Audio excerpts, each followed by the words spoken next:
We are now live on YouTube, sir. Right, thank you. Yeah, I'm a little bit early, but I think everyone's here anyway. Is that right? Is everyone available? So in that case, I'll resume the inquiry. And so what I'd like to do is just find out roughly where we are at the moment, but I'll see how we get on with Miss Foster, and then see what we're going to be doing on the timetable after that. But so I'll hand over to Mr. White to ask some questions of Miss Foster. Yes, Mr. White, if you can do that then, please. Thank you. Thank you, sir. What's your preferred form of address? Would you like to be Miss, Ms, Mrs? What would you like? Miss is fine, thank you. Sure.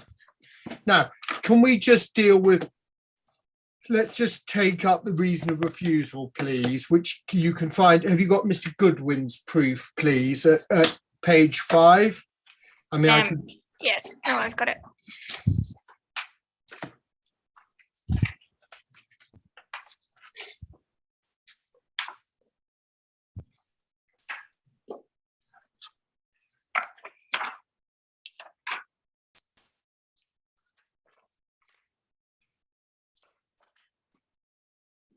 Yes.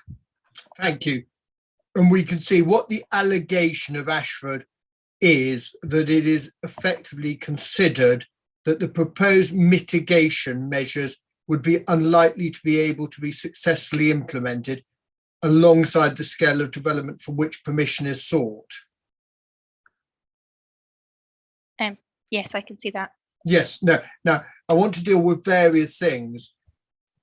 First of all, the allegation is it would not preserve or enhance biodiversity because it's considered that effectively there is an unlikelihood of the measures being successfully implemented. Yes, that's what it says. Yeah, absolutely. No, don't worry. There aren't any trick questions. I just want to. It's very important the inspector understands the exact nature of what is asserted. So what we are, the highest it is put, and you dealt with this with Miss Graham Paul, an examination chief, it isn't asserted that they would not be successfully implemented. It's an unlikelihood of implementation, isn't it? That's the allegation. Yes, concerned that it would not be implemented as detailed or intended within the LEMP or the biodiversity net gain metric. Yes, but it's very important. It isn't completely asserted that they would not be successfully implemented. Unlikely, that we can agree there's a scale from certainty to completely unlikely. There's a scale of whether those measures will actually be implemented, and on one side you've got complete confidence that they can't be done, and on the other side you've got complete confidence that they can be done. Yes, I do agree there's a scale. And it must be, therefore, would be unlikely. The county council's position places you, or the allegation places the position as somewhere in the middle. Frankly, you don't say it will be not implemented successfully, and you don't say it will be implemented successfully. There's an unlikelihood. So I suppose, to be fair to you, it's slightly nearer that it will not be implemented than it will be. Is that fair? Yes, and I just obviously discussed those reasons during examination in chief. Yes, yeah, but now you see, I'm going to put to you that frankly, even putting your case at its highest, frankly, it's a pretty rare reason of refusal, because it's kind of taking an approach would be unlikely. But we'll explore that. But I want to first of all ask you, you see, listening to your evidence, I would say almost every point you made was generic. I mean, and what I mean by that, let's look at the process. in the context of every application for planning permission that relates to your area of expertise, there is evidence about the present, and there's evidence about the future, isn't there? Yes.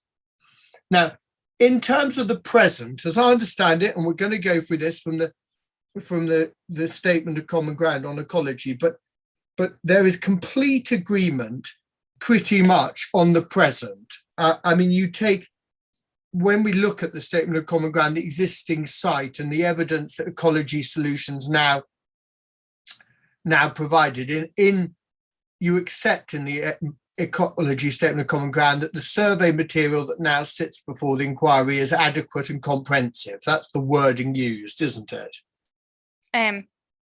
Yes, I agreed with that earlier. Yeah. So then we look to the future. Now, putting this site aside, and don't worry, we will absolutely look at this site. But in the future, every applicant for planning permission and every consultation response you look at has to make effectively judgments about what might happen in the future by definition. Yes. And the issue here, you say, would be unlikely to be successfully implemented about the future, and that's a judgment open to you. But what is interesting about your evidence? I mean, could you take up the ecological statement of common ground, please? Yeah.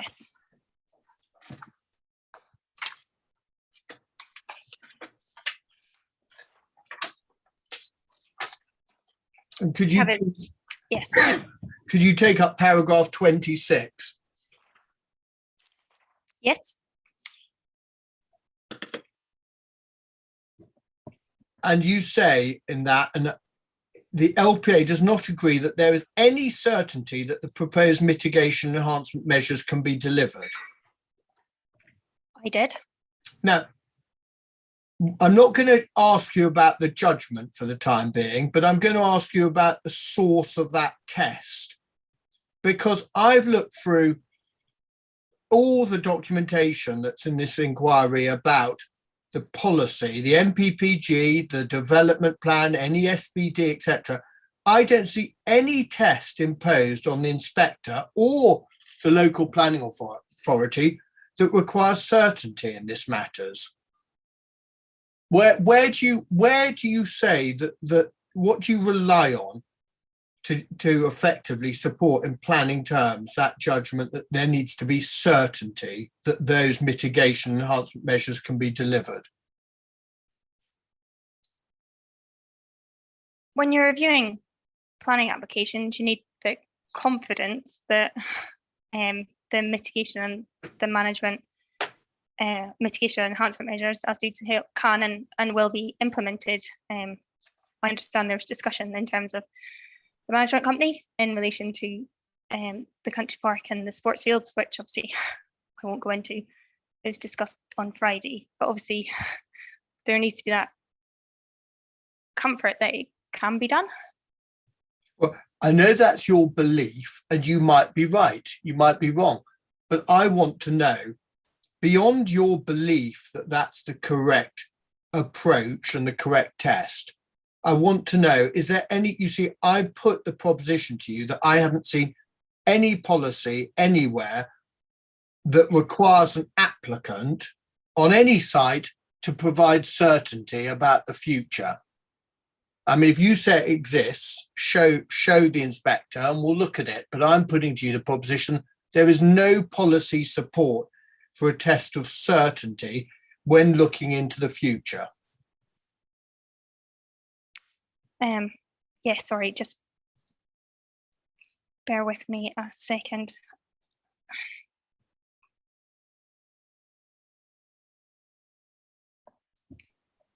So paragraph 99 of the ODPM 06/2005 states it's essential that the presence or otherwise of protected species and the extent they may be affected by the proposed development is established before the planning permission is granted. So You know, that's a completely different scenario. That's about protection of existing. What we're dealing with is that the proposed mitigation enhancement measures can be delivered. But when you're considering the extent that protected species, for example, will be affected to, you are considering the mitigation and how those areas will be retained in the future. You are, but you're not, unless I've completely misunderstood your evidence, it's no part of your case. I mean, what's remarkable about your evidence is how much isn't in dispute. You don't allege that there will be harm to any protected species. That's not part of your case, is it? No, but from the point of view in terms of obviously the consideration here is obviously that implementation of an appropriate management plan and the consideration of whether it is actually appropriate and sufficient and will actually achieve what it's setting out to do. And as part of that management plan, it is obviously managing the site and maintaining those protected species. So yes, no, I do agree with what you said, but it is all wrapped up together. So from the point of view of considering a planning application, we do consider obviously the lifespan of those works and the mitigation and management and the implementation of it.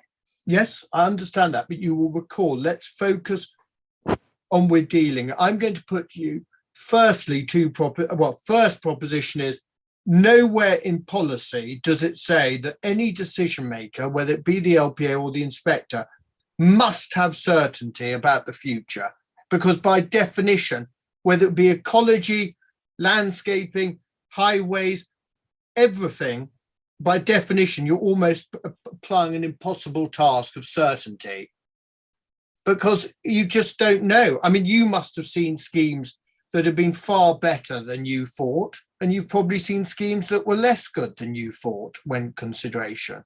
But I don't see, can we agree that there is no policy support for a test of certainty about what will be delivered in the future?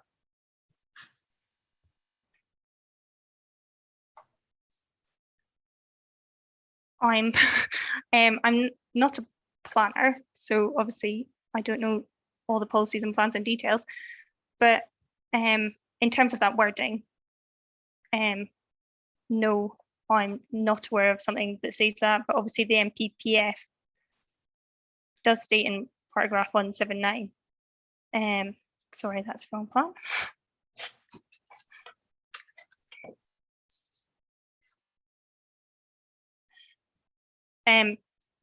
Paragraph 174, sorry, planning policies and decisions should contribute to an enhanced natural environment by minimising impacts and providing net gains for biodiversity.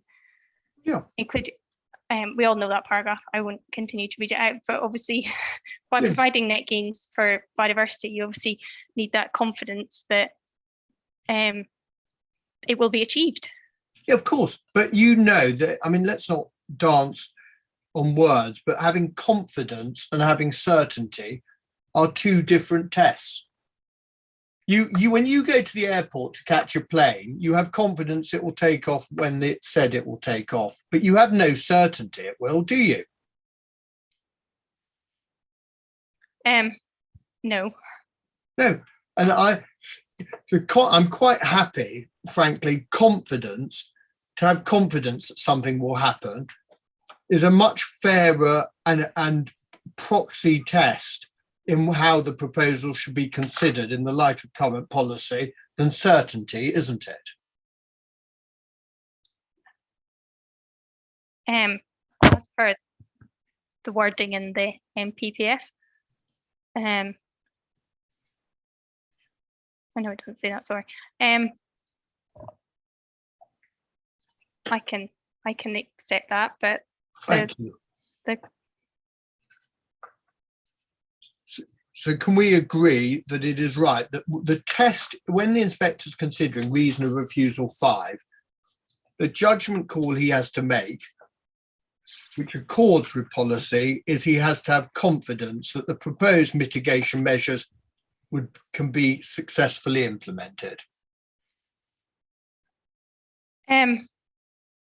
Yes, I do agree. He needs to have confidence.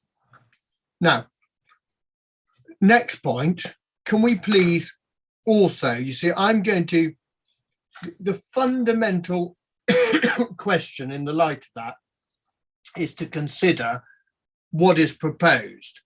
Now, I'm going to put to you that where else, you tell me, how many times have you come to a public inquiry and contended this concern about delivery of mitigation measures proposed?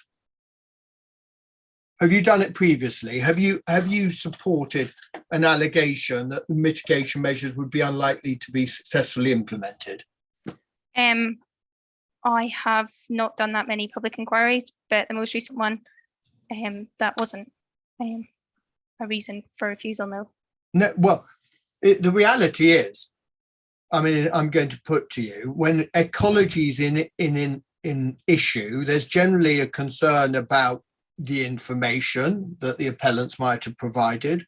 There might be a concern as well about whether what is proposed actually deals with what's on site. And there's also issues such as mitigation, whether the mitigation can be delivered, etc., actually elsewhere. I mean, there's compensation, for example, but here we've got a position about would be unlikely to be able to be successfully implemented.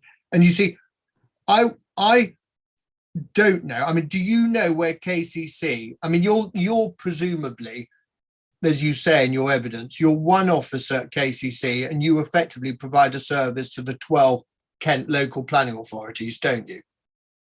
That's not quite correct. There's currently 5 officers at KCC.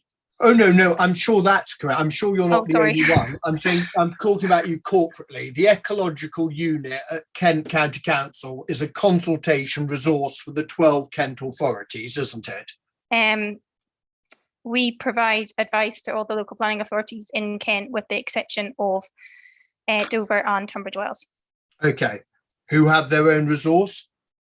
Yes. Yeah. So, so effectively, you provide a resource for 10 authorities within Kent. Is that right? Yes, and including Ebbsfleet Development Corporation as well. Absolutely, the Ebbsfleet Development Corporation, which is a slightly different beast. But okay, and then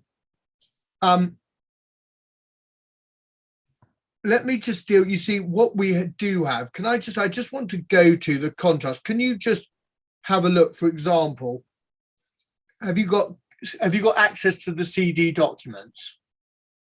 Yes. Could I ask you to go to CD 6.7? Yes, if you just bear with me, I don't have that open at the moment. No, sure. Just shout when you've got it.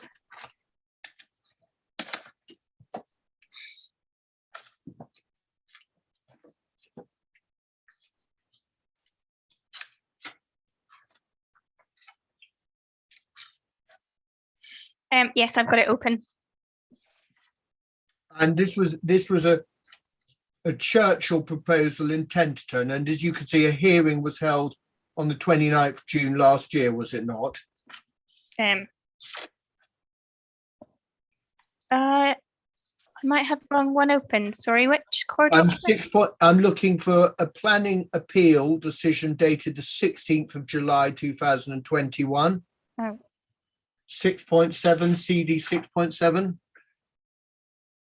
Oh, it says the decision date was the 6th of April 2021. No. 6. That's you've got, you're in 6.6. You're at Ashford, the former Y College appeal. The next CD is the one I want to go to. Sorry, can you just confirm the name of the site? Yes, Oaken Gates, Small Hive Road, Tenterden. Oh, yep. Oh, apologies. Yes. Don't worry. Yeah, sorry, it was 6.6. That is 6.6 on there. Yeah. Yes, I've got it open now. Now, this is a decision of Inspector Wallace dated the 16th of July. Yes, I've got that one. And I don't know, this is I don't know whether you were consulted on this, but this is for 54 flats by Churchill Developments. Yes, I'm familiar with this. Okay. I might be familiar, yeah. Sorry, apologies for interrupting. No, don't worry at all. Don't worry at all. Were you the consultee who advised Ashford on this application? I might have advised on this one, yes, but obviously I'm familiar with the site from other colleagues looking at them. So we obviously deal with quite a lot. As you said, we deal with a lot of local planning authorities. So sometimes it can be quite difficult to remember. So it is possible that I was a consultee. Okay, we won't assume certainty that you just have some confidence potentially. But look at para 56, conditions. Do you see conditions 10 to 14 inclusive are imposed? Yes, I can see that. So the inspector addresses his mind to what conditions, and 10 to 14 to ensure the protection of habitats and biodiversity across the appeal site. Yep. And conditions 13 and 14, he says, effectively 10, if we look at, could I just ask you to look at condition 10? Yes.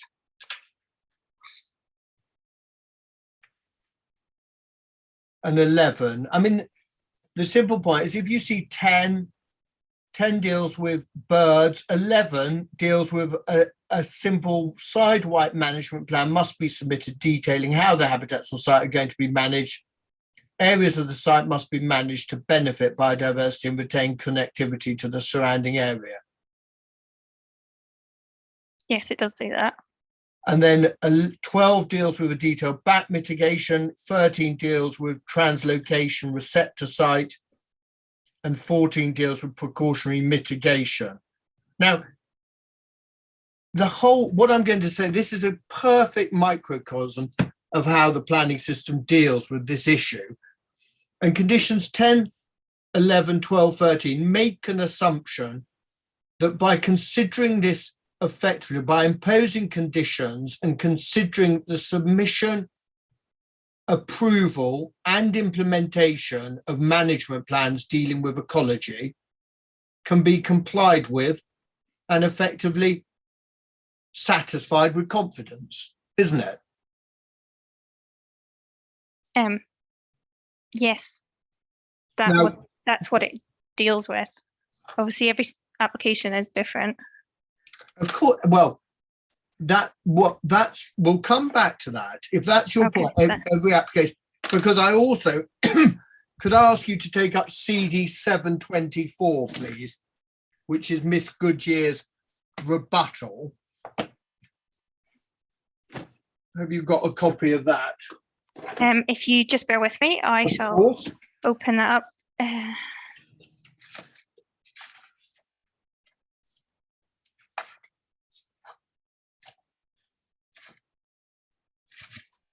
Yes, I've got it open. And what I want to go to, you saw the appeal decision. This has the planning committee report that led to that refusal, and there's a KCC response. I think it's intended to be Appendix R1.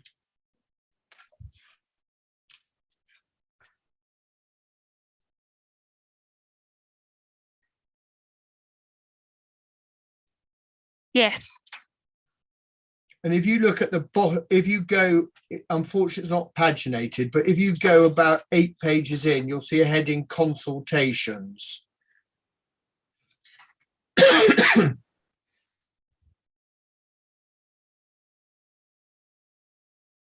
Yes. And second page of the consultations, you'll see KCC biodiversity. Yes, I can see that. And what's suggested, no objections subject to a number of conditions. A condition is needed to secure the provision of a site-wide management plan which details how the habitats on site are going to be managed to benefit biodiversity and retain connectivity with the wide area. Do you see that? Yes, I do. So in that case, there was acceptance that a condition could be imposed, and that would require the provision of a site-wide management plan which shows how the habitats are going to be managed to benefit biodiversity? It does. I think it's a slightly different application to the one we're discussing as part of the appeal. Oh, of course, I haven't put to you that they're identical, the facts are the same, whatever, but can we agree the starting point for Kent, but KCC biodiversity in your unit of 5 is to impose a condition requiring where there are ecological interests and you need to see how a site can be managed to benefit biodiversity. We can agree the starting point is the imposition of a condition requiring a site-wide management plan to be submitted and approved. Yes, that is obviously what we advised after reviewing all the information and considering the site. Yes. And in the interest, I can also ask you, could you please go to CD 6.2B, which is Tilden Gill.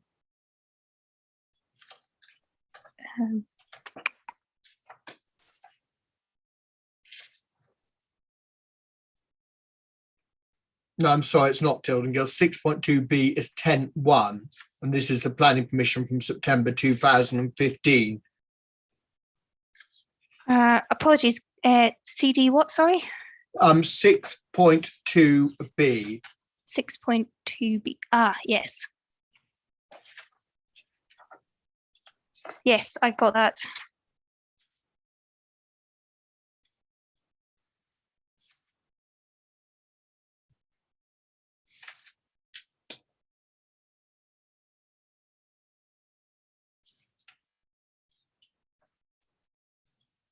And conditions 40 to 44 that were imposed by Ashford deal with ecology, don't they?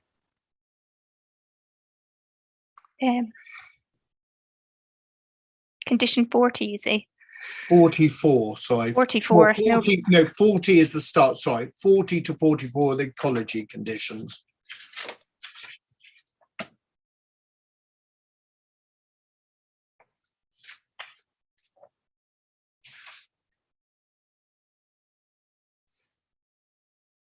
Have you got those? Yes, I have got them in front of me. And again, you can see 40 basically required details of the scheme for the protection enhancement of biodiversity prior to each phase, did it not? It did. Including the scheme and proposed management arrangements should be submitted to and approved in writing by the LPA. That's what it says. 41 deals with effectively, as I understand it, that's herpetile exclusion fencing, which is obviously to ensure European and UK protected species not harmed. Then 42 deals with great crested newts. And then I just wonder, 43 badgers and 44, do you notice the development should be carried out in accordance with the summary and conclusions relating to protected species and the ecological assessment by Ecology Solutions. So in that case, we know obviously Mr. Goodwin's firm is Ecology Solutions. We note there that the local authority was satisfied with the imposition of a condition requiring the development to be carried out with the summary and conclusions in the ecological assessment submitted, were they not? Yes, that's what it indicates, yes. And then could I just ask you to go on to CD 6.3 finally on this topic. 6.3B is the Tilden Gill appeal decision of Pete Clark, dated the 20th of April 2016. Yes, I've got it open. Brilliant. And as the inspector might know, Mr. Clark is a man of succinct judgments and conclusions, and noteworthy with the imposition of 9 conditions in the overall permission. And if we look at condition 10, please, not condition 10, because there's no condition 10. Yeah, it's condition 9.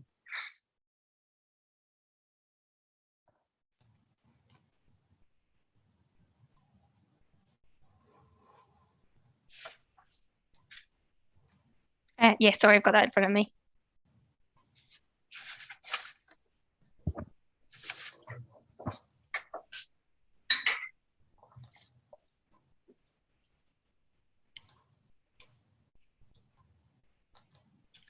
we note condition 9 talks about no dwelling shall be occupied until an information pack complying with para 2.3 of the ecological management plan is submitted.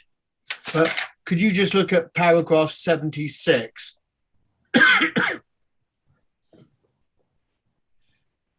Yes. And at 76, note what's said by the inspector then. I've included the suggestion of an ecological management mitigation strategy during construction. And then the suggested condition requiring an ecological design strategy is unnecessary, although it's a useful informative about the way the council is likely to evaluate any details of landscape submitted as reserved matter. The requirement for a landscape ecological management plan is premature until details of landscaping are approved. It should be considered again at that stage. So the approach that Mr. Clark took at that inquiry, which again was an outline application as said in para 3, he didn't even impose a requirement for a LEMP at that stage, did he? Because he took the view it could be effectively considered when the details of the landscaping are approved. That was the approach he took in that case, wasn't it? That does appear to be the approach that was taken at that case. Although I have been involved in the Tenterden Gillis site, and it has been problematic trying to get all the information relevant in terms of discharging the conditions, because they are quite sparse. Okay, so in reality, post-implementation, your view is it's been difficult to get all the information required? There's been regular discussion. There was at the time when those conditions were being discharged, some very detailed discussions to ensure all the relevant information was provided. And are you of the view now, with the benefit of February 2022, has the County Council received all the necessary information or not? In terms of Tenterden Gill? Yes. Yes, I believe it was ultimately addressed, I think. Apologies, I'm not sure if there's any outstanding matters.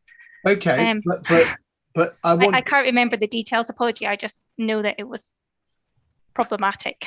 Okay, but I want to know, in the light of it being problematical at one stage in the process, is it your view that now, as we sit here in February 2022, Tenterden Gill is being implemented? I mean, I drove through it last Monday.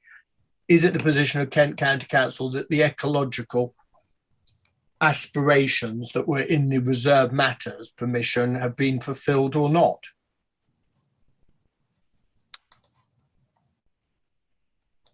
I can only tell you my understanding to date. Yes. And my understanding to date is that I understand that the condition was sufficient information, as I believe was ultimately provided, although it was not simplistic. But I haven't had any recent involvement in that site to date since then. Okay. So let's just wrap that up before we move on and look specifically at this site. Can we agree, as that traverse through various other conditions have shown, that generally the approach of Kent and Ashford has been to impose conditions ensuring the provision and agreement on whether it be LEMPs or ecological management plans to a further date? Yes, that is often standard practice, yes. So in a standard practice, so here, because we'll deal with the condition section, I don't know, have you looked at the conditions proposed by Ashford? Yes. It is open, obviously, in this case, we can have conditions that deal with, and they're suggested, which effectively deal with approval of the LEMP at a later stage, approval requirement for implementation of the LEMP, because there's no point approving a document that then becomes academic, and also monitoring long-term its implementation. That's all possible within conditions, isn't it? Yes, and theoretically, yes, that is all possible through conditions. Well, not theoretically, it's much stronger than that. The planning system makes an assumption that those three stages are both possible and likely to be followed.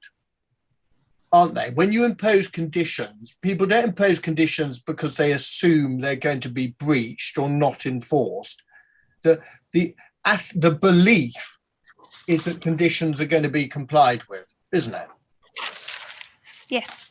So it would be right for the inspector to reach the judgment that at this stage, the condition, if he was minded to impose a condition requiring the approval of a LEMP satisfactory to Kent County Council and Ashford Borough Council, he can conclude that that would be likely to happen.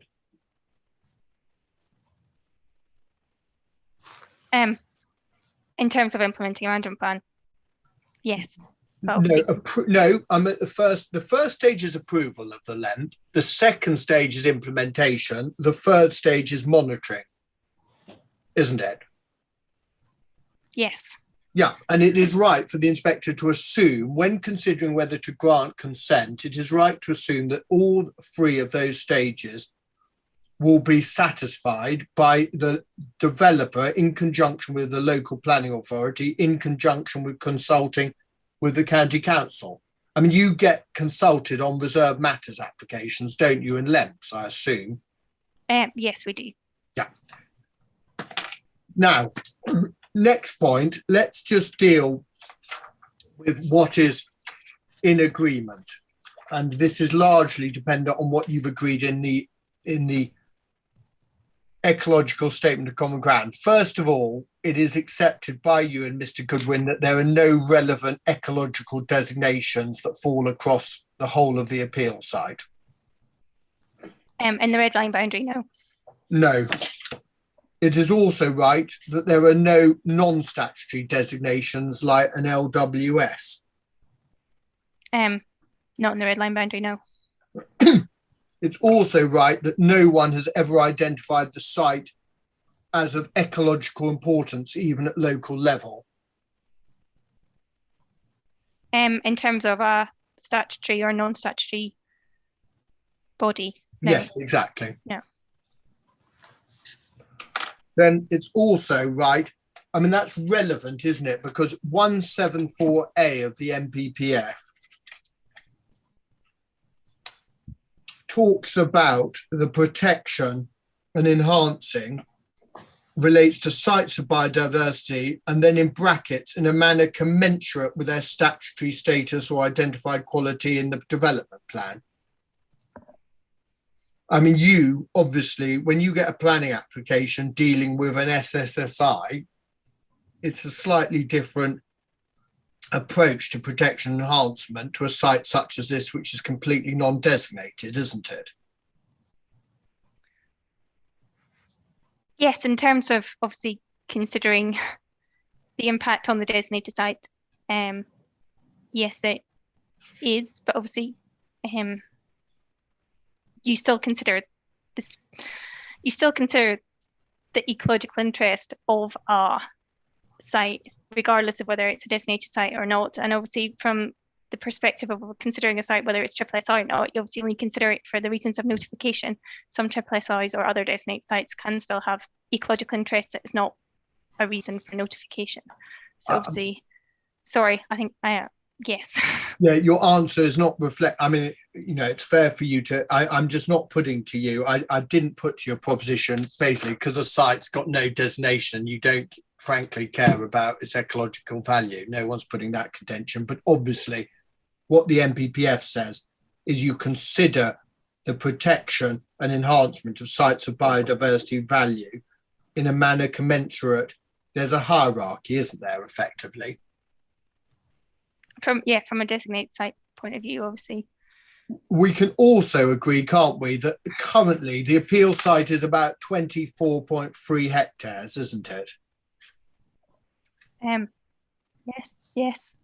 I mean, hopefully that's a matter of factual agreement, but we can agree within that 24 hectares, there's absolutely no relevant management currently, is there? No ecological management of the site? No, it's not actually managed from a ecology purpose.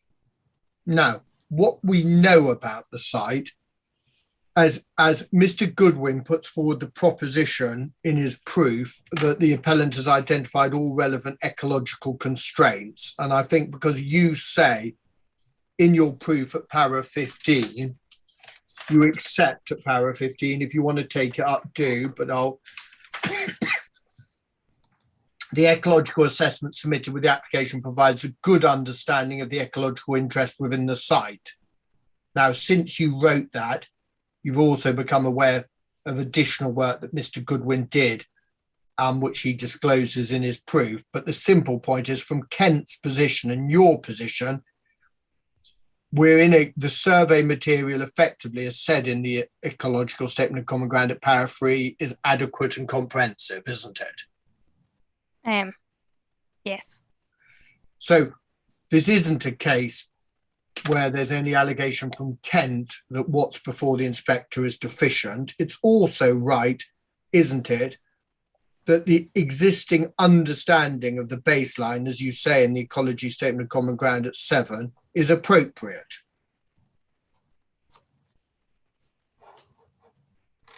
The appropriate surveys have been undertaken. Yes, but not only surveys, because you will have seen some ecologists misunderstand surveys, and you might see one that has lots of bats visiting, but the ecologist concludes there is very little bat activity on the site. It's two-stage process, isn't it? Getting the surveys and their correct interpretation. You accept both 1 and 2, that the understanding of the baseline is appropriate. You say that, or you signed up to that in para 7 of the ecology statement of common ground. Yes, that is what I agreed. So the inspector can note, I'm right about 1 and 2, the inspector can note that Mr. Goodwin and you agree that the existing survey material is adequate and comprehensive, and Mr. Goodwin and your understanding what the baseline surveys show is appropriate as well. Yes. And it's also, as is said in the ecology statement of common ground at para 20, reason of refusal 5 does not take issue with the baseline assessment. Yes, that's what it says. So the concern of the council, if there be a concern, is directed towards the future, not the present, isn't it? Yes, we went over obviously the reason of refusal, the implementation of the enhancements. Now, we then move on. Let's go into the future and have a look at that. And can I ask you to look at the ecology statement of common ground at para 15? 15, yes, I've got it in front of me.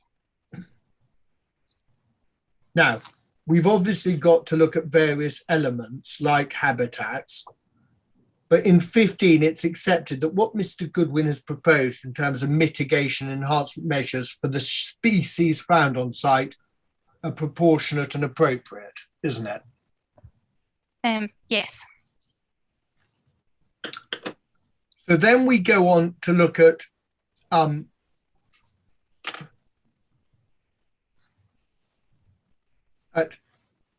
habitats. Now, as I understand the process, and this is factual, and I hope you can agree, Mr. Goodwin, in the context of the application, the ecology report undertook a metric use of metric 2 in April 2021. That's because that was the updated metric at that time.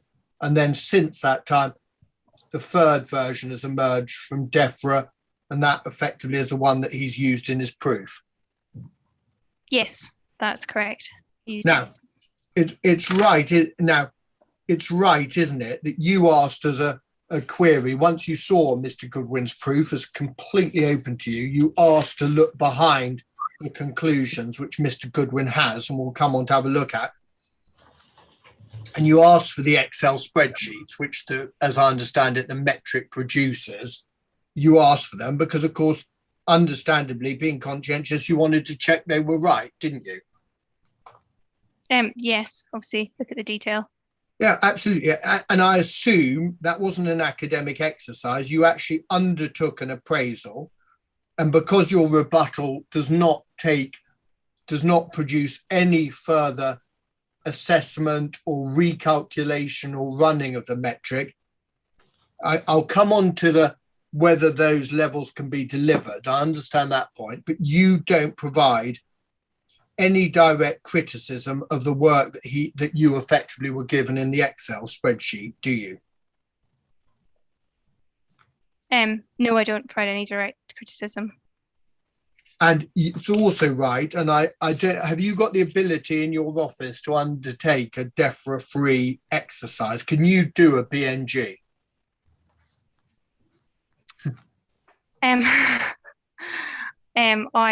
I mainly review them. I don't undertake producing the metrics.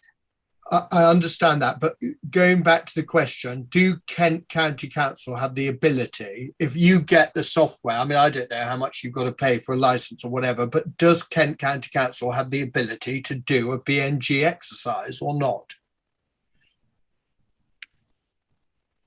We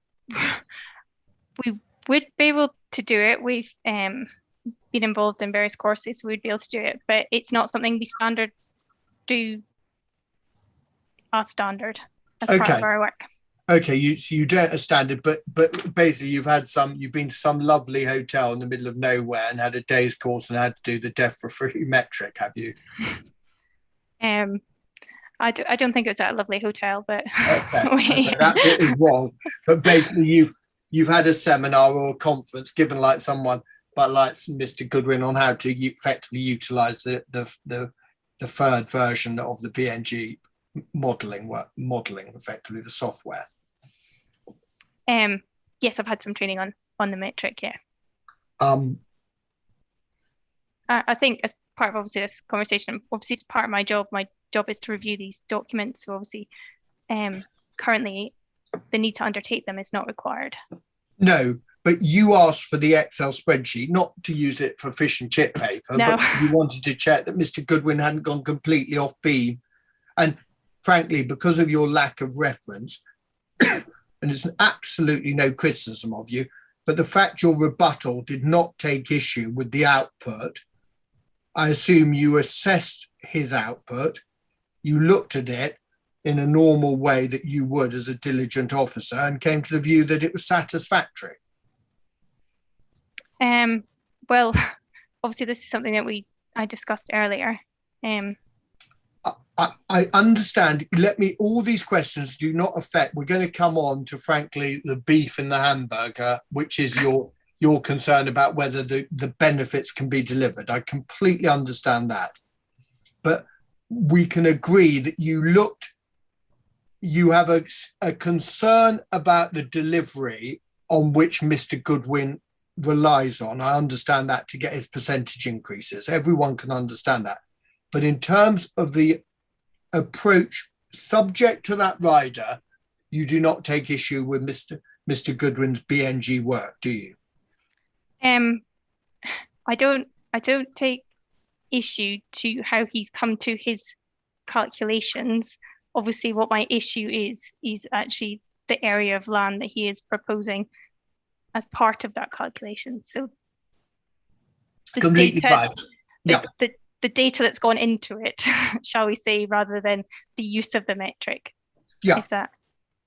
Well, it's not the data that's gone into it. It's basically, there's one element of it that you have a concern, and that is effectively his fourth plan. You believe the gains he shows are ambitious because of your concern about recreational pressure, putting it in a nutshell. Yes, I do have concerns about the gains. We'll come on to that, don't worry. We'll come on to that. But can we agree, just to get the starting point, could you just take up Mr. Goodwin's proof? Yes. Please. And can you look at his section? Section 7 on page, I would like you to go to page 39.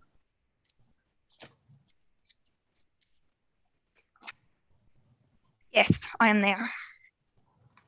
Now, as I understand it, the BNG metric categories, there are three methods of, well, not methods, but three things that are effectively looked at: physical area, linear area and watercourses. And those are shown in those 3 separate columns. Yes. And what you effectively do, you look at the baseline in terms of units and post-development in terms of units. Yes.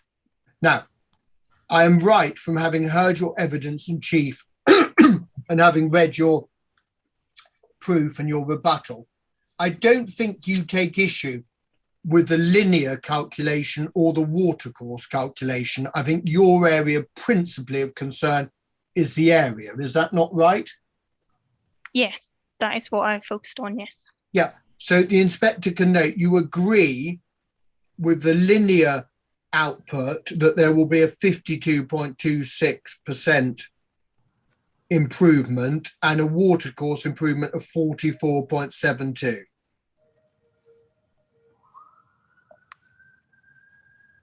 As we just discussed, I was focusing on habitat, so I have not looked at the linear or the water courses. So yes, I'll have to agree that, or state that I don't disagree with them.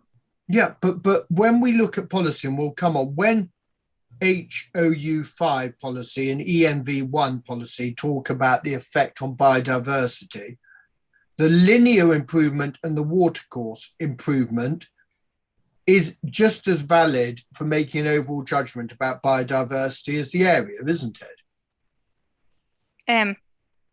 Yes. Yeah, I mean, the overall judgment is reached by having a look at what is proposed in terms of the area, what is proposed in relation to linear, and what is proposed in relation to watercourses. And as we've agreed, you accept that Mr. Goodwin's proposals, and you haven't expressed any skepticism about it, Mr. Goodwin's proposals will give you in excess of a 50% improvement when one considers the hedgerow and tree lines, and a 44% improvement in the watercourses on the site. That is what it details, but obviously they're only a small proportion of the site. Obviously 20 plus hectares is grassland, which is the majority of the site. Well, all I'm looking at it, overall, total, the post-development units, you've got basically, you can add up 166 plus 45 is basically about 210 plus 5. We can agree that units are about 215, of which at least 50 units are linear and watercourse. So about 25% of the overall assessment you have no trouble with, in a sense. Is that fair? It is fair that in terms of unit numbers, the linear and the watercourses are approximately 25%, but obviously when you look at it on the ground, the majority of the site is the grassland site currently. Yeah. Sorry, I interrupted. I apologise. But then, so the inspector can note, and we got your agreement on this 5 minutes ago, the real battleground is that effectively Mr. Goodwin's net gain assessment assumes the baseline will go from 144 units of habitat to 166. Unit changes are plus 21, which manifests itself as a 14.98% improvement. Yes, that is the case. Now, let's then please, can you go, just so we can put some fat on the bone on this, can we just go, please, let's go to the key map, which is Eco 4.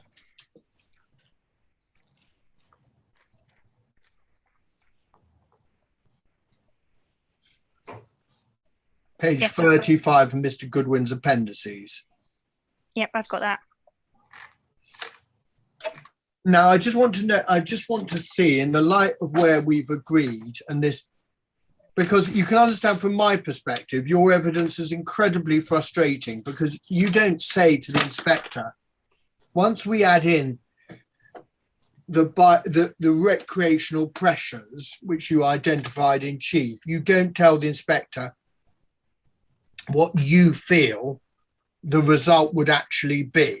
I mean, are you putting your case so highly that you say the change would actually be a negative, or do you accept that there would be a biodiversity net gain, just not of the extent that Mr. Goodwin contends? This was covered in evidence in chief, and obviously I stated that I hadn't done the calculation, so I wouldn't actually be able to clearly set out what exactly my view would be. But my view is it would not achieve the 14.98%. Yeah, okay, I understand that, but I mean, this is really important because I don't know. Mr. Goodwin has clearly provided evidence which says 14.98%. Now, I want to know, and I need you to reach a judgment, frankly, because if you don't, I don't think the inspector can conclude that this proposal won't meet the policy. If you can't tell him that there will not be biodiversity net gain, then he's got no reason to know that policy is breached. I mean, in the light of recreational pressures that you've identified, I mean, are we talking about, are you saying it's a 5% increase, a 10% increase, or it's actually neutral at 0%? What's your judgment in the light of your evidence? You've obviously thought about this a long time. What's your judgment as to what the area change should actually say? Well, as we discussed, it's not just recreational pressure, it's proposed impact from intended impact from construction, proposed construction in terms of actually the inability for all those habitats that are meant to be enhanced to actually still be present following construction. So it's not just recreational pressure. But you will know construction, with the greatest respect to you, construction's a terrible point because every development site by definition has a construction period. Every ecological mitigation scheme that shows a net gain. I mean, if that point was a good one, then the government are smoking something, having a biodiversity net gain provision in the Environment Act, aren't they? Because that depends on making an assessment. Post-construction, there will be a change that will be positive, a 10% change that will be positive. I mean, the whole system assumes that notwithstanding construction, once you get round to thinking about mitigation and gain, you can show a positive, doesn't it? My point in relation to construction wasn't that there wouldn't be an impact from construction. It was the fact that the habitat shown that they would be enhanced would actually be damaged and destroyed and lost during that construction period. So actually, the habitats wouldn't be there to be enhanced. What you said? Sorry. No, carry on. Well, but that's also, I thought, I mean, again, I don't know to what extent you've seen the draft conditions, but we saw earlier conditions. I mean, there were very effective conditions, construction management plans that require consideration of ecological factors, aren't there? I mean, it's not, this isn't, I mean, it's in, I mean, let's not get the position that, you know, this will be like some vast mud bath where during development, during construction, because the council can control the mode of operation and management that occurs during construction, as we know, like with trees and ecological interests. All these things can be carefully ensured. A construction management plan can be put in place that ensures that I mean, this is what condition A as proposed by the LPA is. No development shall take place until a construction ecological management plan has been submitted to and been approved in writing by the LPA. The plan shall demonstrate the adoption and use of best practicable means. The development should be carried out in accordance with the approved details and the reason to safeguard existing habitats and species on site during construction. The whole purpose of that condition is to ensure what you fear will not happen, isn't it? Yes, that is the purpose of the construction management plan condition. But if you look in more detail in terms of plan ECO4, there's obviously little slithers of habitat throughout in areas that are taking off corners. And from an implementing construction point of view, the question is it actually practical or achievable to actually protect all those little areas? So, for example, in the most eastern northerly parcel, proposed residential parcel in the development footprint, at the bottom of that parcel, there is a small slither of land, and there's also a kind of like handle type thing coming in along the eastern border, and they're all like small segments like that that actually, I'm not suggesting that they would not be could be created as grassland following construction, but actually, can they be considered enhanced? Would they actually be able to be protected during that construction period from a practical point of view? Well, 2 points. That question is very valid and material for when considering the construction management plan. And if Miss Goodyear, actually it's more likely to be Mr. Davis, shares your concern, he's likely to fire to you the construction management ecology plan that's been provided by Waits and say, you remember your evidence, do you think this document deals with it or not? And if it doesn't, what should we ask the applicant, as they will then be, to change? I mean, this isn't rocket science. This is a process that you're engaged in every single day, isn't it, Miss Forster? Yes, that is the majority of my job. So now going back to 7.24 in table 1,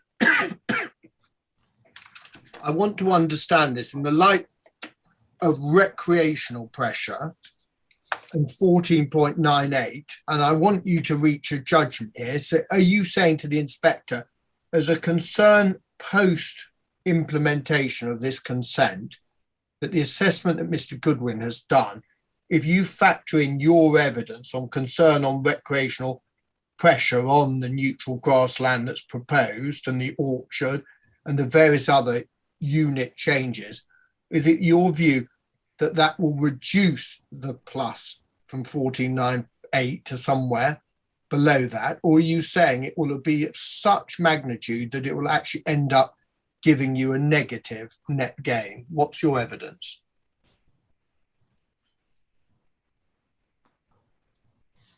I've already detailed that I have not done the calculation, so I wouldn't be comfortable. I'd effectively be plucking a number out the air, but it would. But it'd be. My view is it will be lower. Lower, yes. Well, that's blindingly logical. That if you put something into the assessment that you say is detrimental, it would be a bonkers assessment if it increased the unit change. So we're obviously talking about downward pressure below 14.98. But I mean, this is your bag, not mine. But I want to know. I mean, I know I'm not having done the calculation, but this is so important because you will accept if it's a 2% change, if all this evidence is about a 2% change, then it's a pretty academic point. If recreational pressure, someone going off the footpath and having a picnic in the middle of the grassland in future will only be, say, a 2%. And it's also true, I'm going to put to you that almost every sang and country park and ecological resource that you and I deal with or come across has public access. It's almost impossible to think of schemes where anyone would effectively have 7-8 hectares of ecological resource that effectively they put a wall around it and ban people from going to it. I mean, recreational use and access into ecological mitigation land is the normal position, isn't it? Yes, you obviously referred to SANGs, and they're, I suppose the difference to some other sites is potentially that grasslands are created within an area that isn't also already got a botanical interest.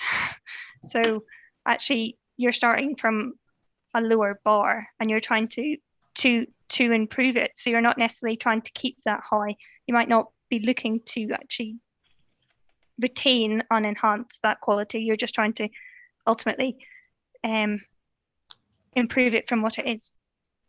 So you've lost me. What is it about this site that makes the recreational pressure noteworthy to any other ecological site, sang, whatever else? I mean, once you introduce human beings into an ecological area, you're going to have recreational pressure of some type, aren't you? Because you and I might bring our dog, we might go off path, we might have a picnic, we might kick a football, we might do all sorts of fly a kite. But I don't understand. Your concern about what is proposed by the applicant is just as relevant to any such piece of land.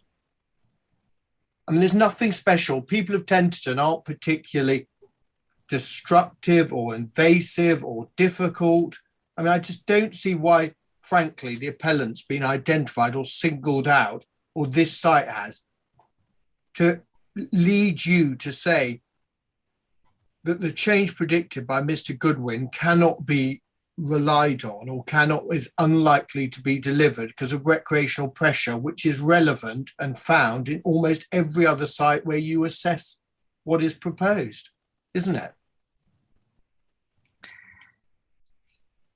This site already has botanical interest. Obviously, as we've already discussed, at least 6 hectares will be impacted due to the footprint of the proposed development. And obviously, as discussed previously, if the layout changes, that might be higher in terms of their area of grassland to be lost.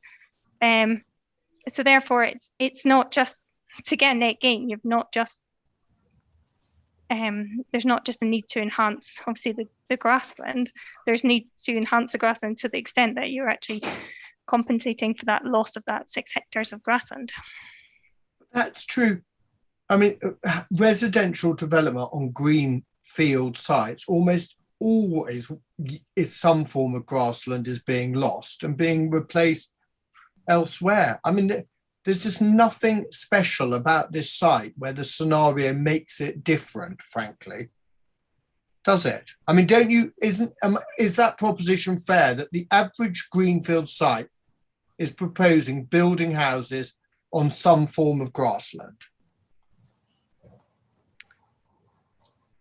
Yes, but is the average greenfield site got the botanical interest that this one has? It might be a intensively managed grassland field that's actively used for intensive grazing. So it is very difficult to compare greenfield site for greenfield site when they're not necessarily both identical greenfield sites botanically. Okay, I understand that you say botanically, but then again, I'm going to go to the future and look at Mr. Goodwin's assessment.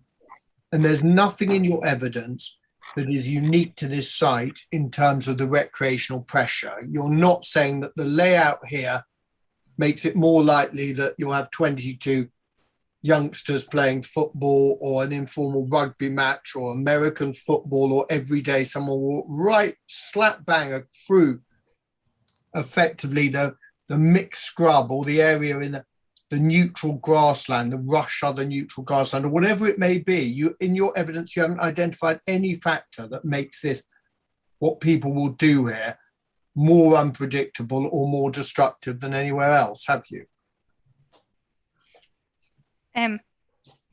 No. Now, I'm finally going to ask you, because obviously I think you accepted, I think we agree with the policy position in terms of on the judgment of whether preserve or conserve and enhance the natural environment. Under using Mr. Goodwin, again, going back for the final time to 39, you fairly say you haven't got an assessment. I'm going to put you, in the absence of that assessment, you cannot show that this proposal, the inspector's got one piece of evidence that shows the linear increase of 52%, the watercourse improvement 44%. Both of those show an improvement in terms of biodiversity, doesn't it? Yeah, that's what the proof details. And then the last remaining area is the inspector's got 14.98 in area improvement. You have no evidence that shows him that this proposal will not conserve and enhance biodiversity using the DEFRA BNG metric, do you? No, I haven't produced an alternative metric to demonstrate that. And I'm going to put you in the light of that answer. Reason of refusal 5 must be withdrawn. You cannot substantiate the reason of refusal because you have no evidence that the proposal is unlikely to effectively will not preserve or enhance biodiversity. The inspector's got Mr. Goodwin's position. You cannot show the inspector that the proposal will not preserve or enhance biodiversity, can you?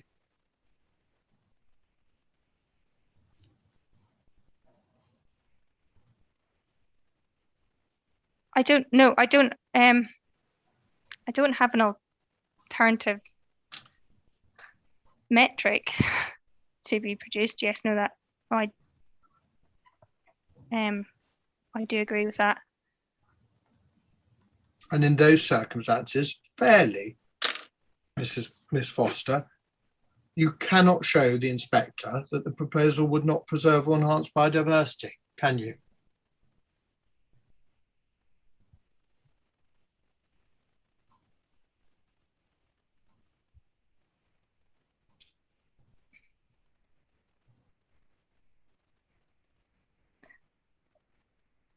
I don't agree with that point, no.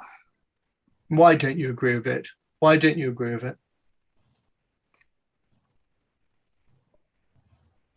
I don't have the metric to demonstrate those viewpoints. But obviously as part of our discussion and evidence and chief obviously set out the reasons. But why sorry, I apologise. Carry on. Sorry, I apologise. I obviously set out the reasons why I don't think that net gain proposed in terms of area habitats is achievable. I understand all that. You say it's not achievable, but we put that's 14.98%. We've been through that. But you cannot show that as a result of your evidence that there wouldn't be preservation or enhancement of biodiversity. You give no figure under the 14.98. You are not willing, as you've said on numerous occasions, to place the change. It might be, it is open to the inspector to conclude he could completely adopt your evidence and come to the judgment that notwithstanding the factors you identified, that the area still gave a change that was in the positive, that was 5%, was 10%, can't he? But that's his view to take. No, but it's his view to take, but based on your evidence, you do not have any case that the proposal will not give you a net gain in terms of the area, do you? No, I haven't produced an alternative metric. And therefore, I go back to the question, you cannot show the inspector that the proposal would not preserve or enhance biodiversity, particularly when you accept an improvement in the linear element and the watercourse element.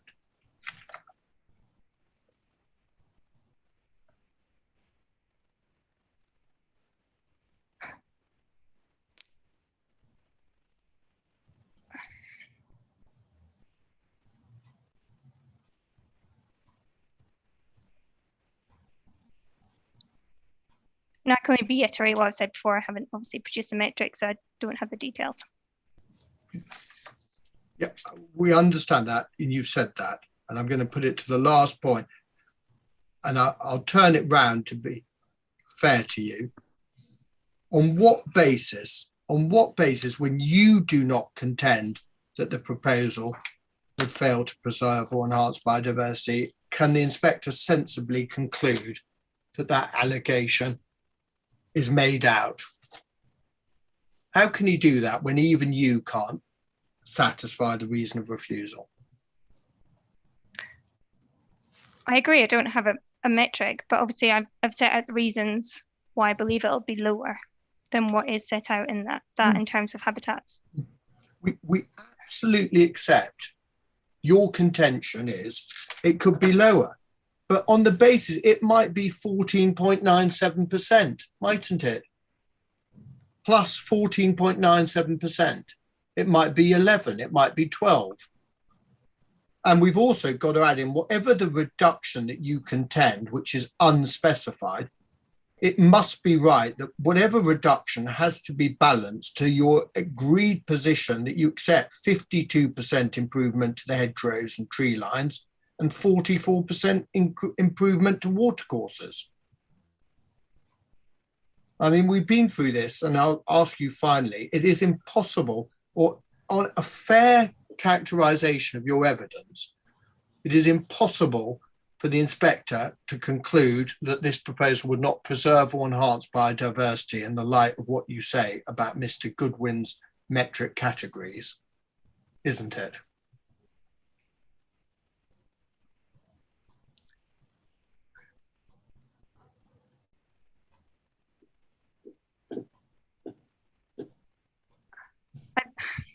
Once again, I think it's important to highlight in terms of that the majority of the site is grassland with over 20 hectares, 26 hectares being impacted. So I think those numbers on hedgerows and the ponds potentially can skew it. I'm not suggesting they're not an important part of the site and provide that connectivity.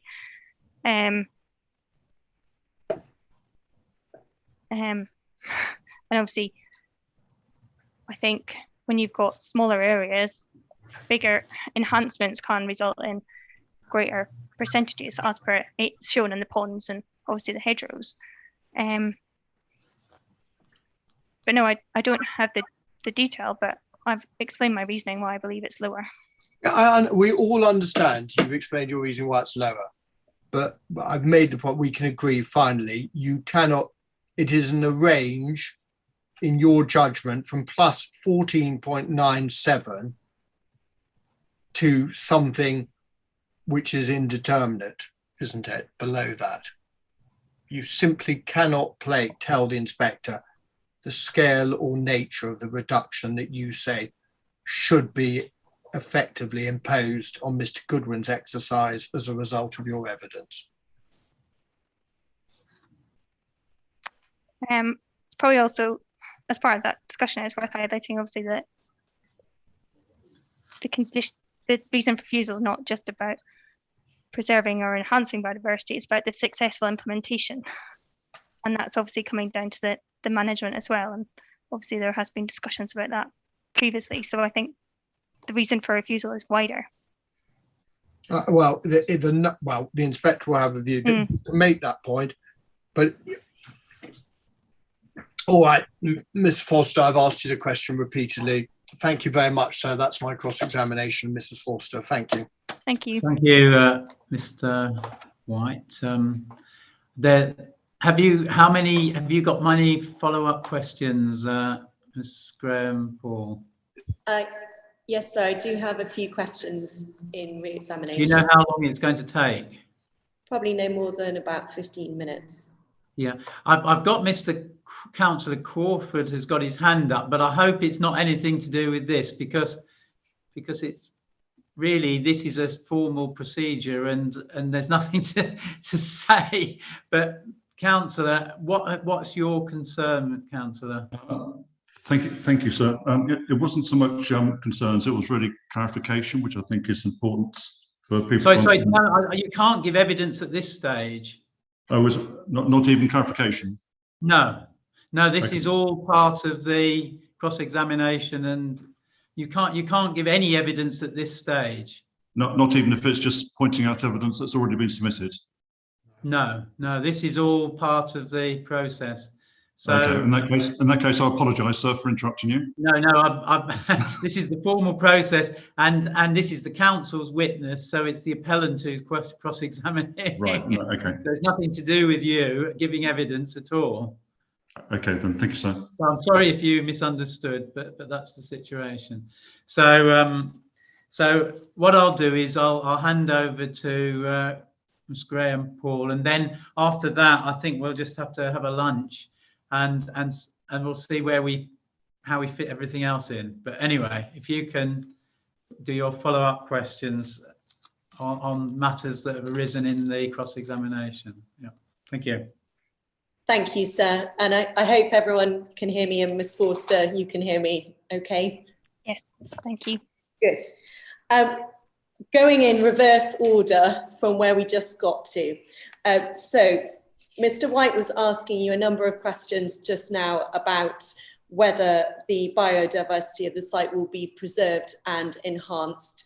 And you said that you didn't have an alternative biodiversity net gain metric calculation to that which was carried out by Mr. Goodwin. That's right, is it? Yeah. Yes.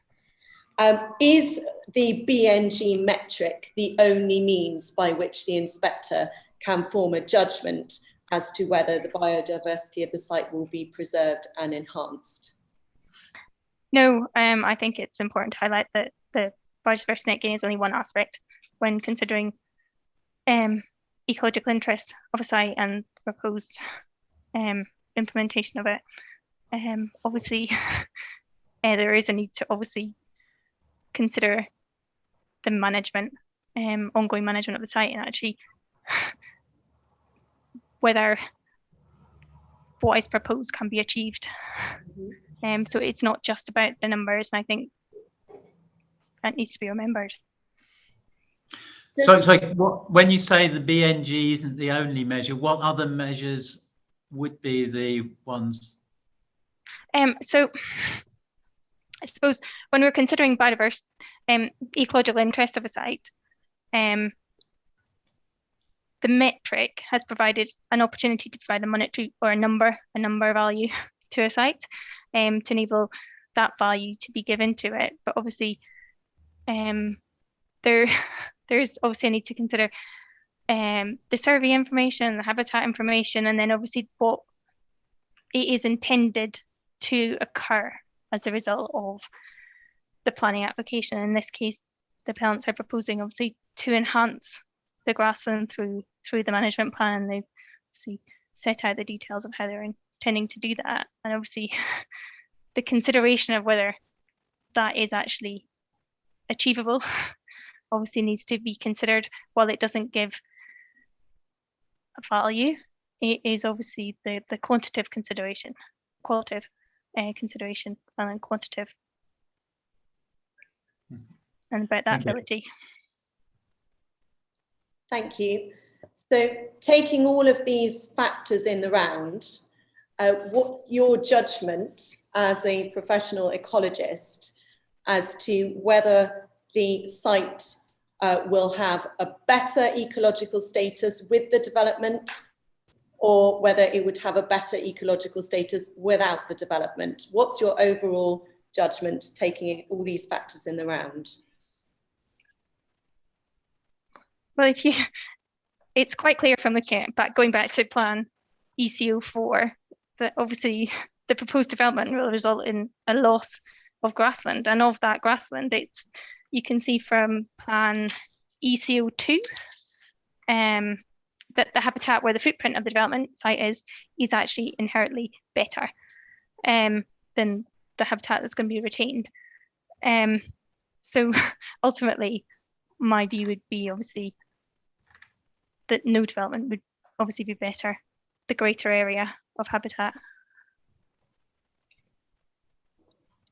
So if you can take up your proof of evidence and page 12, your summary and conclusions, and look at paragraph 41.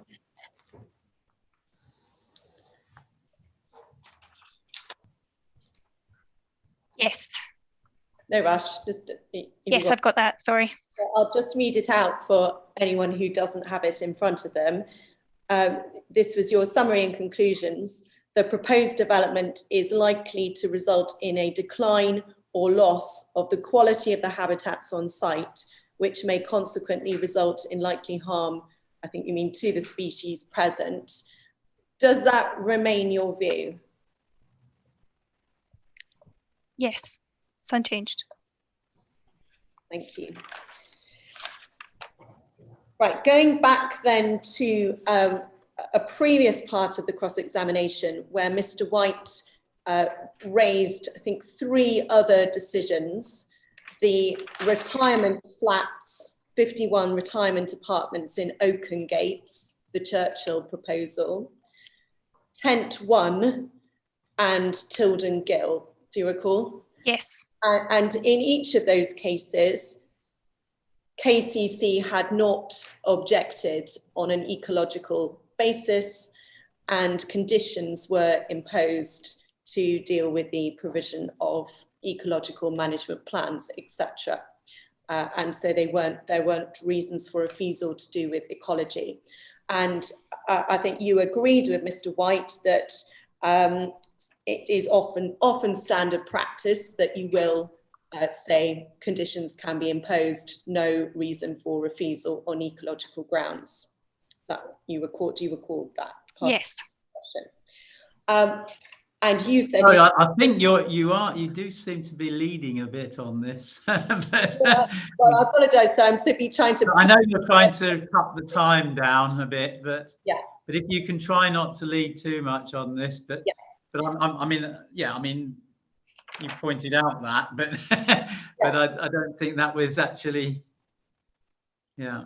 Yeah, I was just simply saying, so I apologise if I was leading, but I think, I was trying to quote what Miss Forster's answer to the question was at the time, but we can check our notes. Yeah, well, I don't know about the no objection on ecological basis, but I don't know. I don't know whether she said that.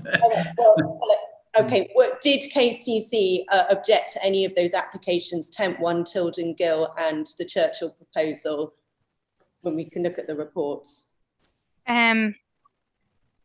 From the information that I've seen on the Churchill one, no.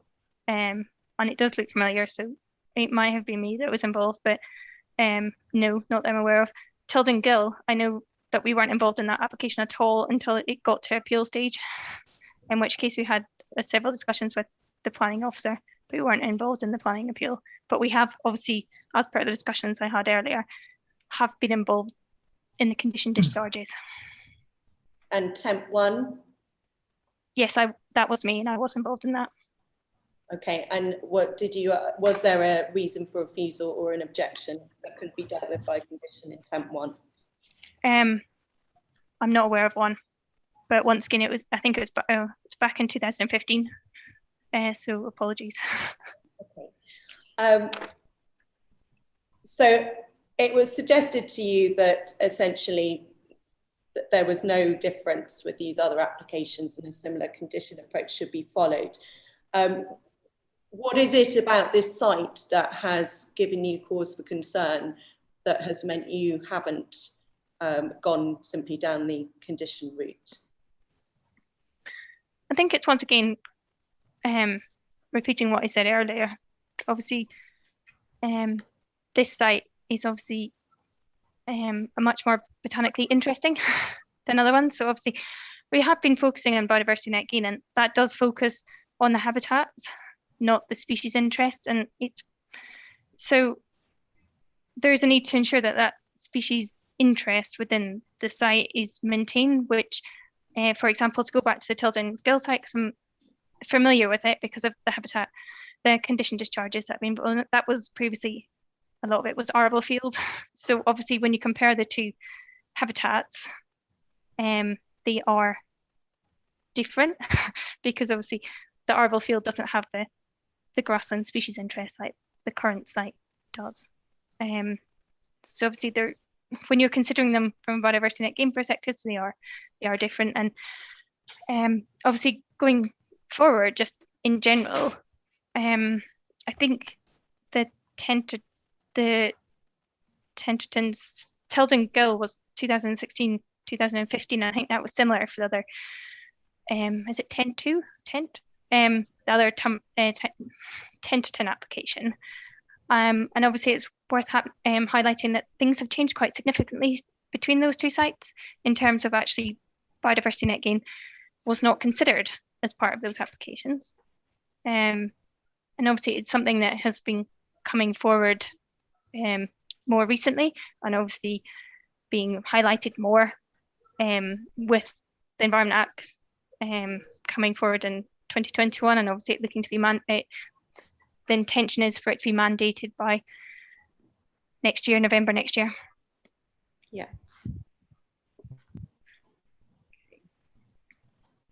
And anything on the, I mean, if we take up the Churchill retirement living, well, the committee report, which is in Miss Goodyear's rebuttal appendices, and I'm not sure they're paginated, unfortunately. Well, my copy isn't paginated, but we went to it during cross-examination. Do you have that there? Hang on, sorry, I've got quite, let me reopen it. Sorry, take your time.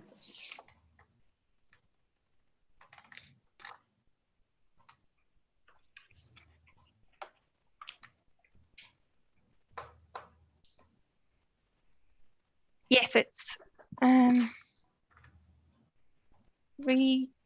think I've got it. I've got her. Yes, I've got the appendices open. Okay, and if we go to the section, I think it's paragraph 14 and onwards, but on which has a summary of the assessments and things that have been submitted. If you go over to the next page, you can see under the heading ecological statement. And just to remind yourself there about this site, that this is the Churchill one. It starts, the majority of the habitats to be lost are of negligible ecological importance. Whilst apologies, I'm not quite with you.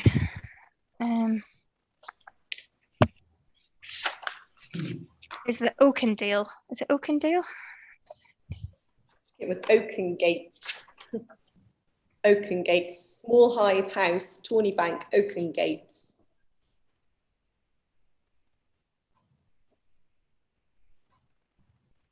It's the Planning Committee report of the 16th of September 2020. This was the rebuttal appendices to Ms. Goodyear. Yeah, apologies. You were taken to before.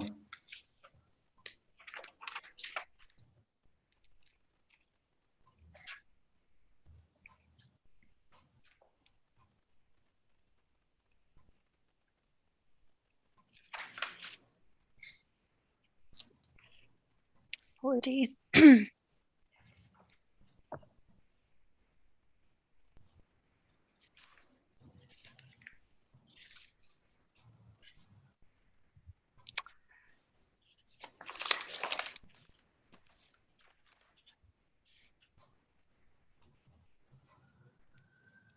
Sorry, it's not helped by the fact that there are no page numbers in the rebuttal appendices, which I'm sure is our team's fault collectively. So I'm sorry, it does take a bit of time. I can't give you an exact page number. Maybe I can are you on the PDF? Yes. Yeah, let me just see if I can get, or if anybody else can assist. I've got 8 on the PDF. Thank you, sir. 8 of 85. 8 of 85.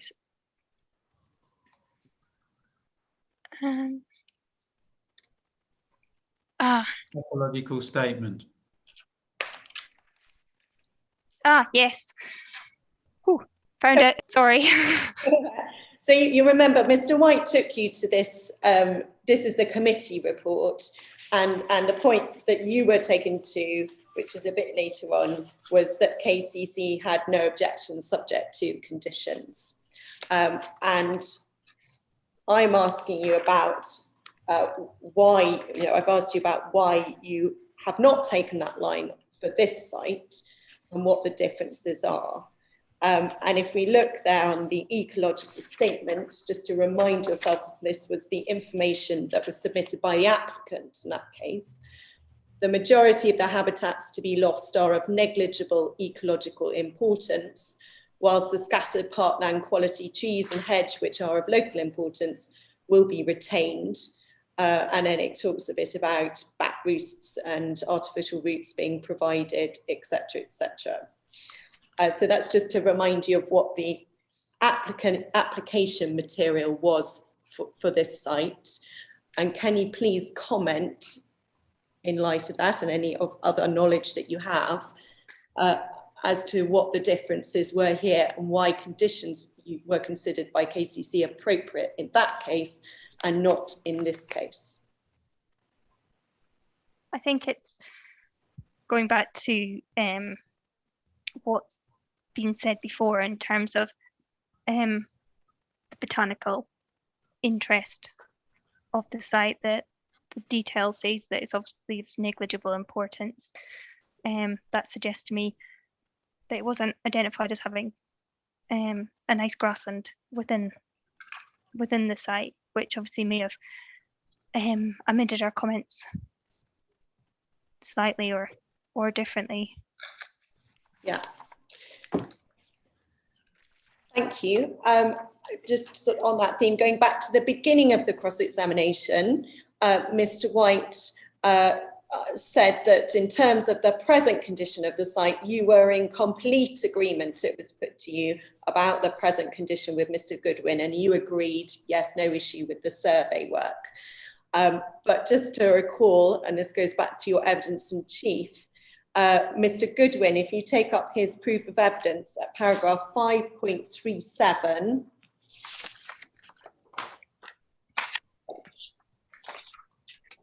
set that up. Yes.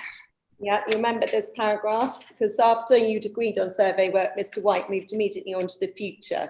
But I'd just like to get your views again. Mr. Goodwin has said in terms of faunal species, the appeal site is neither unique nor important. And actually 5.36, he said all the habitats within the appeal site are of relatively limited value. Are you in complete agreement with Mr. Goodwin on those judgments? No, well, I don't have any disagreement, obviously, about the results of the surveys, yeah, as we've agreed. I think we obviously covered that previously. There is a good range of species that have been obviously recorded in the site, and not just focusing on the botanical interest of the site, but obviously the whole range of the bats that have been recorded, the fact there's roosting bats, there's reptiles, there's a good range of species present within the site. So I don't disagree that it's not been identified as non-statutory or statutory site as part of the post, but it doesn't mean it's not interesting, yeah, botanically or protected species, or ecologically. It doesn't mean it's not ecologically interesting. yeah. Thank you very much, Ms. Forster. Those are all of my questions. So unless you have any further questions. No, I've not got any further questions. Thank you. Thank you very much. And what I'll do is I'll adjourn for lunch now. But we need to, I have a feeling we're going to take more than an hour and a half to see Mr. Goodwin's evidence. But are you going to be doing the cross-examination, Ms. Graham, Paul? Yes, sir. Yeah. So I'm assuming that you'll take a bit of time on that, but I don't know. What are we looking at? I was proposing, I think in my original time estimates, to be around 45 minutes. I mean, right, okay. It's quite difficult sometimes with these things, as we know already, this inquiry, to predict. Oh yes, you don't. No, that's fine if it's going to be about 45 minutes. And I don't know about Mr. White, what he'd be likely to take. I will be in chief. I'll be half an hour to 45. So yeah, so we're going to be hard pressed because I've also got. Well, I haven't received them yet. There were some questions that Mr. Macefield was going to ask. and I haven't received any questions at all. So I don't know what questions he wanted to ask, but Well, so could I suggest that it would be, I think it would be eminently if our estimates are broadly right, even we'll finish Mr. Goodwin around 3:45, 4 o'clock, and then Mr. Mayfield's questions. I think it is probably worth trying to finish Mr. Goodwin this afternoon, so we have a yeah, I think so. But less, even if we have to have a mid-afternoon break. yes, I can see that. Yes. Right. So what? There's Councillor Crawford has sent something in as well, and he wants to have something to say. Mr. Councillor Crawford. I was just trying to help you, sir, and that is, I'll try and contact Mr. Macefield. As he mentioned earlier, he had to go to hospital for his wife, and I'll see whether he's available for this afternoon.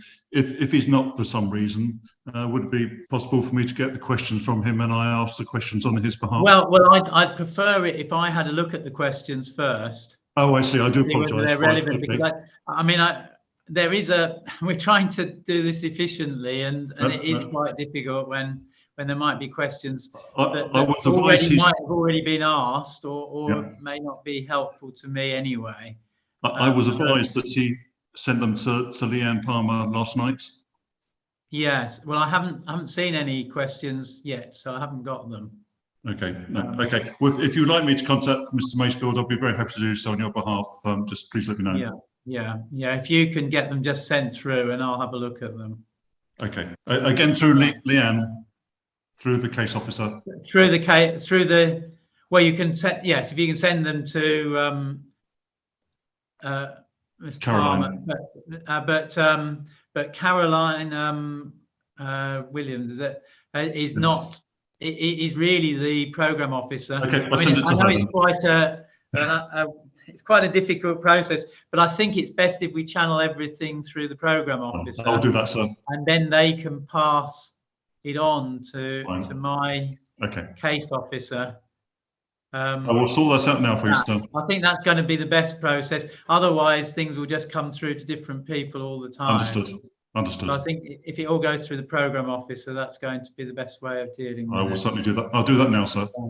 Yeah, I think that's for everyone else, that if you've got anything that you want to raise, that it goes through the program officer, and then we can sort that out. But and then that should get to me if it's relevant or not. But anyway, so what I'll do is I'll adjourn until. Well, I make it 5 to 1, so I'll adjourn until 5 to 2. So the inquiry's adjourned.